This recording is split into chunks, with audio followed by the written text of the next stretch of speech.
Hello friends, welcome back to my channel rainbow. और अभी बहुत ज़्यादा गर्मी है, तो गर्मी में आप कौन से ऐसे फर्टिलाइज़र है जो प्लांट में दे सकते हैं जिनसे इस तरह भर भर के आप फ्लावर ले सकते हैं।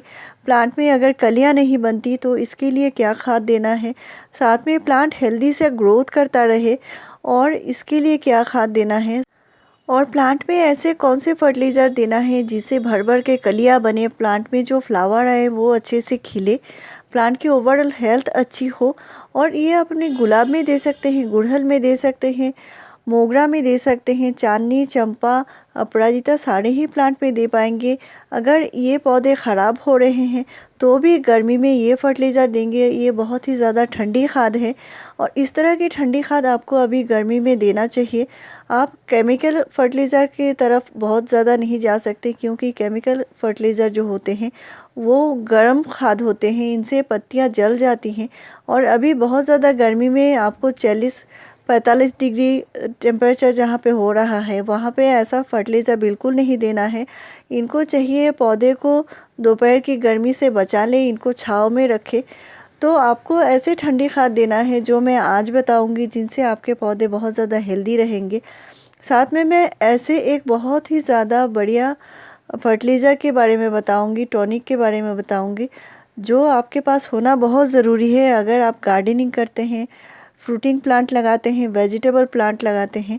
तो इसके प्रयोग से आपके प्लांट में कभी भी कलियां नहीं झड़ेंगी, फ्रूट जो आएंगी वो नहीं झड़ेंगी, प्लांट में अगर कलियां नहीं बनती तो भी बनेंगी। तो इस तरह के बहुत सारे ज़रूरी चीज़ें मैं बताने वाली हूँ। और मेरे प्लांट में देख सकते हैं आप, कलियों से भरा हुआ है, फ्लावरिंग हो रही है। तो मैं जो खाद इस्तेमाल करती हूँ अपने प्लांट के ऊपर, मैं आपसे शेयर भी करती हूँ। और फर्टिलाइज़र के साथ साथ प्लांट केयर भी बताती हूँ, जो हर एक वीडियो में अलग अलग टॉपिक के बारे में बताती हूँ, जो एक वीडियो में बता पाना मुश्किल होता है। तो आप मेरे पुराने वीडियोस को ज़रूर देख सकते हैं, उनसे आपको ज़रूर फ़ायदा मिलेगा। और ये जो मेरे प्लांट है इनको मैं सॉलिड फर्टिलाइज़र, मिक्स फर्टिलाइज़र महीने में 2 बार देती हूँ, साथ में मैं लिक्विड फर्टिलाइज़र देती हूँ। और आज जो मैं बताऊँगी ये बहुत ज़्यादा ठंडी खाद है, वो देंगे तो आपके प्लांट में भी इस तरह भर भर के फ्लावरिंग होगी। तो गर्मी का टाइम है, इन प्लांट को आप कम से कम 2 से 3 बार अच्छे से शावरिंग करा दीजिए। मिट्टी में जब भी पानी ड्राई लगे तभी देना है, लेकिन प्लांट के ऊपर आपको अच्छे से स्प्रेयर से स्प्रे करनी होती है। इससे पत्तियां लश ग्रीन रहती हैं और पत्तियों के ऊपर धूल मिट्टी जो होती है वो क्लीन हो जाती है। इससे प्लांट में जो फोटोसिंथेसिस सिस्टम होता है वो बहुत अच्छे से चलती है और प्लांट बहुत ज़्यादा हेल्दी लगते हैं देखने में। और जो बहुत ज़्यादा सनलाइट की वजह से पत्तियां जो जल जाती है, इसका प्रॉब्लम बहुत कम हो जाती है। और कीड़े मकोड़े भी बहुत ज़्यादा कम हो जाते हैं, क्योंकि प्लांट में जब भी स्प्रे करते हैं कीड़े मकोड़े लगे हुए होते हैं तो वो भी धुलकर चले जाते हैं। अगर आपके यहाँ बहुत ज़्यादा गर्मी है तो इस गर्मी में आपको बहुत ज़्यादा खाद नहीं देना होता है पौधे में। जो ठंडी खाद होती है सिर्फ वही दे सकते हैं, जैसे वर्मी कंपोस्ट। और ये है वर्मी कंपोस्ट। आप वर्मी कंपोस्ट पौधे में दे सकते हैं, लेकिन उसको आप अलग तरीके से बनाकर देंगे तो उसका रिज़ल्ट बहुत ही ज़्यादा है। और ऐसे आप ड्राई फॉर्म में भी वर्मी कंपोस्ट दे सकते हैं, जैसे 1 मुट्ठी किसी भी पॉट में दे सकते हैं। तो वर्मी कंपोस्ट एक बहुत ही अच्छा सोर्स होता है नाइट्रोजन फर्टिलाइज़र का। और इसको किसी भी पौधे में अगर ग्रोथ नहीं हो रही है तो इसको आपको ज़रूर देना होगा, क्योंकि अगर पौधा लगाते हैं और पौधे में कोई ग्रोथ नहीं है तो कभी भी इस पौधे में फ्लावरिंग या फ्रूटिंग नहीं होगी। तो इसके लिए आपको वर्मी कंपोस्ट देना बहुत ज़रूरी है।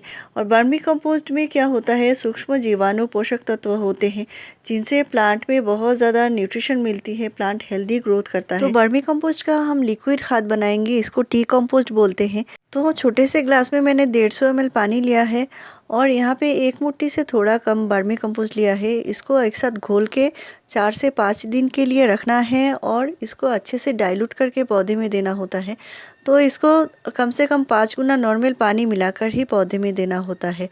तो इससे पौधे में नाइट्रोजन की कमी पूरी होती है। और ये है काव डंग।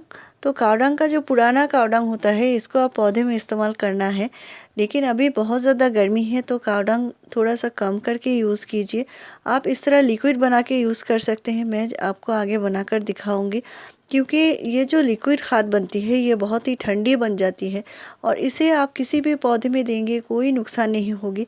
और इसको आप किसी भी प्लांट में डाल सकते हैं, जैसे फ्रूटिंग, फ्लावरिंग किसी भी प्लांट में देंगे ग्रोथ के लिए बहुत ही अच्छी होती है। साथ में ये आप अपने मनी प्लांट पे दे सकते हैं, इंडोर प्लांट पे दे पाएंगे, साकुलेंट पे दे पाएंगे, इस तरह के प्लांट पे आप दे पाएंगे, कोई हानि नहीं होती इससे।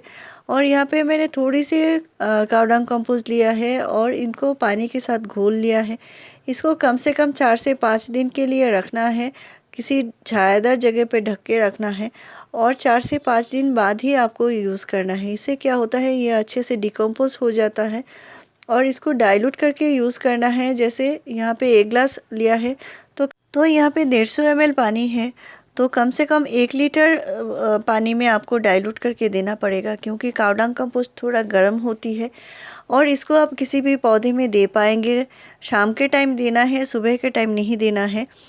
तो अभी मैं जो बता रही हूँ आपको और भी ठंडी खाद के बारे में बताऊंगी। ये है केले का छिलका और बनाना के पील्स, जो फर्टिलाइज़र बनती है इससे, ये पौधे को बहुत ज़्यादा पोटेशियम की पूर्ति कराती है। क्योंकि जिस पौधे में अगर आपके किसी भी प्लांट में फ्लावरिंग नहीं हो रही है, कलियाँ नहीं बन रही हैं, तो उस पौधे में आपको ये ज़रूर देना है। तो कावडंग कंपोस्ट जो देना है आपको कम से कम 10 दिन के गैप में देना है।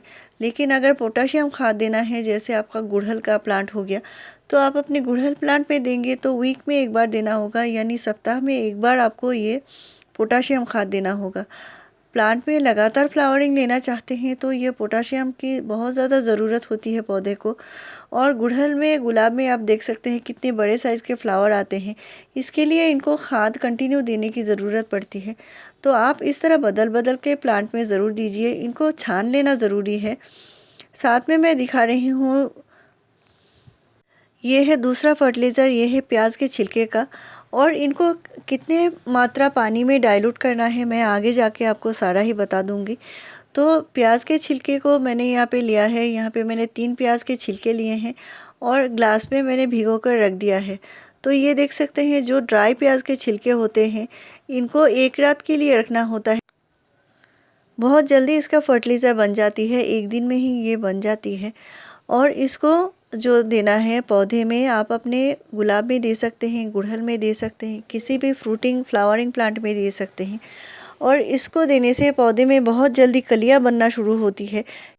तो आपको किसी ऐसे पौधे में देना है जिस पौधे में ग्रोथ हो चुकी है, इसमें फ्लावरिंग होने वाली है, इसमें कलियां नहीं बन रही हैं, तो उस तरह के प्लांट में इसे ज़रूर देना होगा और इसे बहुत जल्दी कलियां बनना शुरू होती है।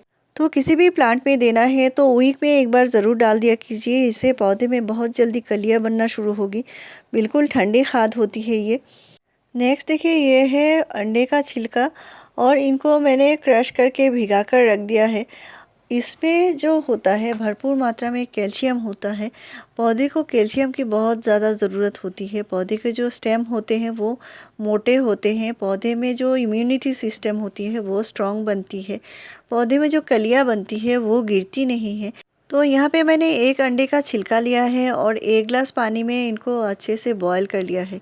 लेकिन अंडे के छिलके को आपको अच्छे से धो लेना है और ये जो बॉईल किया हुआ जो पानी है इसको आपको पौधे में देना है। तो इसको जितना फर्टिलाइज़र है इसका 2 गुना नॉर्मल पानी मिलाकर ही पौधे में देना है। इससे पौधे में बहुत ज़्यादा अच्छे से फ्लावरिंग होगी। तो यहाँ पे जितना सारा फर्टिलाइज़र लिया है इनमें से बहुत अच्छी फर्टिलाइज़र के बारे में बताऊंगी। ये देखिए, ये है चाय की पत्ती। और चाय की पत्ती जो होती है पौधे में बहुत ज़्यादा फ्लावरिंग लाने में मदद करती है, मिट्टी को एसिडिक बनाए रखती है और इसमें भरपूर मात्रा में नाइट्रोजन, फास्फोरस और पोटेशियम तीनों ही होते हैं। तो ये एक ठंडी खाद है, इसको इस तरह लिक्विड फर्टिलाइज़र की तरह इस्तेमाल कर सकते हैं। तो मैंने यहाँ पे यूज़ की हुई चाय की पत्ती जो है वो बच गई है, तो मैं यहाँ पे डाल दिया है और इसका जो पानी है इसको छान के निकाल लूँगी। इसको 1 दिन के लिए आप रख सकते हैं, रख के निकाल सकते हैं। या अगर आप फ्रेश चाय की पत्ती इस्तेमाल करना चाहते हैं तो वो भी कर सकते हैं, लेकिन अच्छे से आपको डाइल्यूट करना पड़ेगा। यानी अगर 1 टीस्पून चाय पत्ती लेते हैं तो आपको कम से कम 200 ml पानी में इसको डाइल्यूट करके रखना पड़ेगा 1 दिन के लिए। और इसके बाद इसको कम से कम 4 से 5 गुना नॉर्मल पानी मिलाकर ही पौधे में देना होता है। तो यहाँ पे मैंने जितना सारा फर्टिलाइज़र लिया है इसको 3 गुना नॉर्मल पानी मिलाकर ही पौधे में देना होता है। इससे क्या होता है, पौधे में जलने का कोई ख़तरा नहीं होता, पौधे में कोई प्रॉब्लम नहीं आती। और ये सारा ही ठंडी खाद है, पौधे को बहुत ज़्यादा हेल्दी ग्रोथ करने में, फ्लावरिंग करने में मदद करेंगी। और मेरे जो गुड़हल प्लांट होते हैं साल भर फ्लावरिंग करते हैं। हाइब्रिड हिबिस्कस साल भर अच्छे से फ्लावरिंग करते हैं और इनको मैं इस तरह से फर्टिलाइज़र बनाकर देती हूँ, जो आपसे मैं शेयर भी करती हूँ। तो ये जो हाइब्रिड गुड़हल होते हैं इनको बहुत ज़्यादा धूप की ज़रूरत नहीं पड़ती, इनको 4 से 5 घंटे का धूप गर्मी में काफ़ी है। अगर आपके यहाँ बारिश हो रही है तो बारिश में इनको बचाने के लिए आपको 15 डेज़ के गैप में एक बार फंजीसाइड का स्प्रे ज़रूर करना होगा। इससे प्लांट में फंगस नहीं लगेंगे, पत्तियाँ पीले नहीं होंगे। और मिट्टी में जब भी पानी देना है तो चेक करके ही पानी देना है। मिट्टी में उंगली डाल के आपको देखना पड़ेगा मिट्टी गीली है कि नहीं। अगर मिट्टी गीली है तो मिट्टी में पानी मत दीजिए। और फ्रेंड्स, आपके प्लांट में अगर बिल्कुल फ्लावरिंग नहीं होती है और कलियां आती हैं लेकिन गिर जाती हैं, तो इसके अलग अलग बहुत सारे कारण होते हैं। लेकिन अभी जो मैं चीज़ आपको बता रही हूँ ये है माइक्रोन्यूट्रिएंट्स, यानी सीवीड जो ग्रेन्यूल्स आता है ये है। वो ये समुद्री शैवाल से बना हुआ होता है, बिल्कुल ऑर्गेनिक है। तो इस सीवीड ग्रेन्यूल को आपको कम से कम 15 डेज़ के गैप में एक बार देना पड़ेगा, तो आपके प्लांट में कभी भी फ्लावरिंग की कमी नहीं होगी। तो मेरे चैनल में फ्रेंड्स आपको ऐसी ही बढ़िया जानकारी मिलती रहेगी। मेरे चैनल को ज़रूर सब्सक्राइब कीजिए, लाइक शेयर और कमेंट कीजिए। वीडियो पूरा देखने के लिए थैंक यू।